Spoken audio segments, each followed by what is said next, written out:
Welcome to all. I am Nagaraj N, Assistant Professor, Department of Physics, Government Postgraduate College, Kolar. And this is about Bangalore North University, third semester BSc Physics, topic electricity and magnetism.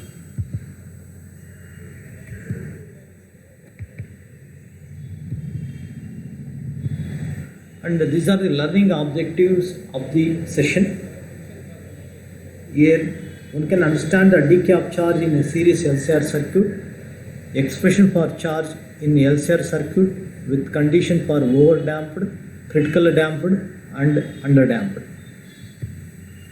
And these are the learning outcomes of the session. Students can understand the transient response of LCR circuit for discharging of charge, analyze the transient behavior of LCR networks for various conditions, can see the nature of graphs for underdamping, critically damping and overdamping. This is the decay of charge in LCR circuit.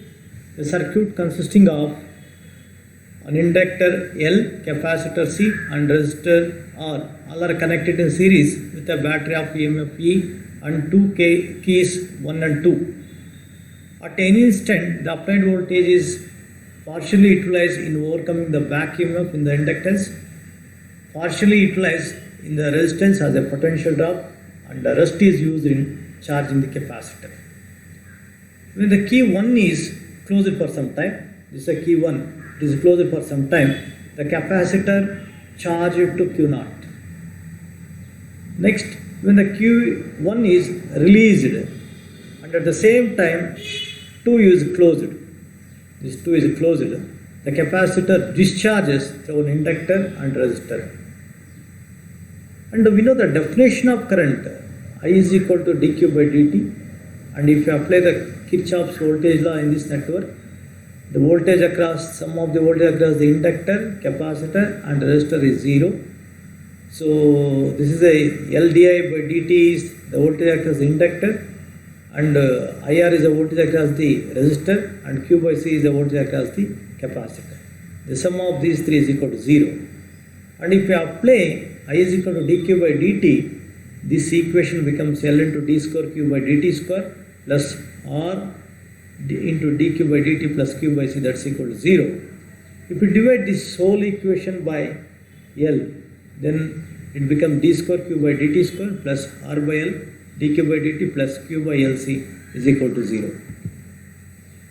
Take R by L is equal to 2b and 1 by LC is equal to k square, then the previous equation becomes d square q by dt square plus 2b dq by dt plus k square q is equal to 0. This is a differential equation, and the solution of this differential equation is of the form q is equal to a e to the power of pt. If you differentiate this equation with respect to t, we will get dq by dt is equal to p into a e to the power of pt. And if we differentiate it again, you will get d square q by dt square is equal to p square a e to the power of pt. Substitute this dq by dt and d square q by dt square in this equation, that means in the equation number 2, we will get p square a e to the power of pt plus 2b pa e to the power of pt plus k square a e to the power of pt is equal to 0. Take this capital A is common, so then this equation reduces to p square plus 2b p plus k square is equal to 0. This is a quadratic equation of p. The solution of this quadratic equation the roots of this quadratic equations are p is equal to minus b plus or minus root b square minus k square. That means this equation has two roots. One is minus b plus root b square minus k square, and another one is minus b minus root b square minus k square. Therefore, the solution becomes q is equal to a into e to the power of minus b plus root of b square minus k square into t plus b into e to the power of minus b minus root b square minus k square into t. And this is the definition already we have chosen, I is equal to dq by dt. So if you differentiate the previous equation, so you will get this equation. So you will get this equation. Then take t is equal to 0, that means in the beginning, then q is equal to q naught and I is equal to 0. Then if you apply this condition, then the fourth equation, the previous equation becomes a plus b is equal to q naught, and this equation 5 becomes minus b into a plus b plus root of b square minus k square into a minus b, that's equal to 0. Or a minus b is equal to b into q naught divided by root of b square minus k square. So here we have two values, two equations, a plus b is equal to q naught and a minus b is equal to b q naught divided by root of b square minus q square. If you solve these two, you will get a and b. A is equal to q naught by 2 into 1 plus b divided by root of b square minus k square, and b is equal to q naught by 2 into 1 minus b divided by root of b square minus k square. So if you substitute this a value and b value in the equation number 4, if you substitute 8 and 9 in 4, you will get q is equal to q naught, and this is a value, e to the power of minus b plus root of b square minus k square and t, plus this is a b value into e to the power of minus b minus root b square minus k square and t. This is the expression for decay of charge. Now, when b square is greater than k square, b square is equal to greater than k square, then r square by 4l square is greater than 1 by lc. The discharge, the charge decreases exponentially. That is shown in the curve here. So this is this curve. When b square is greater than k square, the charge decreases exponentially, and this discharge is known as non-oscillatory. The discharge is known as non-oscillatory, that you can observe in the curve 1. Next, when b square is equal to k square, then r square by 4l square is equal to 1 by lc. The charge decreases exponentially in shortest time. So that you can observe in this curve 2. And this represents critically damped discharge. So this represents the critically damped discharge. Next, when b square is less than k square, then this root of b square minus k square is an imaginary. Hence, root of b square minus k square is equal to I root of k square minus b square, or if I take minus is common inside the bracket, you get root of minus of k square minus b square, where root of k square minus b square is a real. So then the previous equation, equation 10 becomes q is equal to q naught e to the power of minus bt e to the power of I root of k square minus b square into t plus e to the power of minus I root of k square minus b square into t divided by 2. This is of the form e to the power of I theta plus e to the power of minus I theta divided by 2 plus b divided by root of k square minus b square into e to the power of I root of k square minus b square t minus e to the power of minus I root of k square minus b square into t divided by 2 by. This is of the form e to the power of I theta minus e to the power of minus I theta divided by 2i.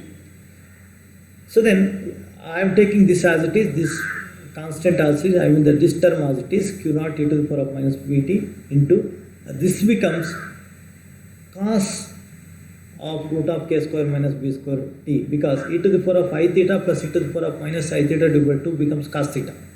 So then this becomes cos of root k square minus b square into t plus, I am taking this whole term as it is, b divided by root of k square minus b square, and this whole term becomes sin of root k square minus b square into t. So then you take root of k square minus b square outside the bracket, therefore q is equal to q naught e to the power of minus bt divided by root of k square minus b square into, there is no root of k square minus b square in the denominator here, therefore it becomes root of k square minus b square into cos root of k square minus b square into t plus this b as it is, I am taking as it is, b into sin root of k square minus b square into t. Take cos theta is root of k square minus b square divided by k, and sin theta is b by k. So then this becomes root of k square minus b square is equal to k into cos theta, and b is equal to k into sin theta. If you substitute here, and if you take k is outside the bracket, then q is equal to k q naught e to the power of minus bt divided by root of k square minus b square into cos theta cos of root k square minus b square t plus sin theta sin root of k square minus b square t. This is of the form cos a cos b plus sin a sin b. Cos a cos b plus sin a sin b becomes cos a minus b. Therefore, this becomes q is equal to, I am taking this whole term as it is into cos of root k square minus b square t minus theta. This equation shows the discharging is oscillatory and that you can observe or you can see in the curve 3. The amplitude of oscillation diminishes exponentially. See, the oscillation keep on decreasing exponentially on account of the term e to the power of minus bt. And if r is very small, if this r is very small, the oscillation persists for a long time. When r is 0, the oscillations are continuous. And the frequency of oscillation f is equal to root of k square minus b square divided by 2 pi. If you substitute the k square value, b square value, you will get this equation f is equal to 1 by 2 pi root of 1 by LC minus r square by 4l square. This is the natural frequency of the circuit. The condition for an oscillatory discharge is this. Then the oscillation just stop when r is equal to root of 4l by c. Further, if the resistance of circuit is 0 or negligible, then f is equal to 1 by 2 pi root of l by c. So this is the conclusion of this session. So we can study the discharging capacitor in LCR circuit, solving the differential condition like over-damped, critically damped and under-damping, and the graphical representation. And these are the resources we have taken. Thank you very much.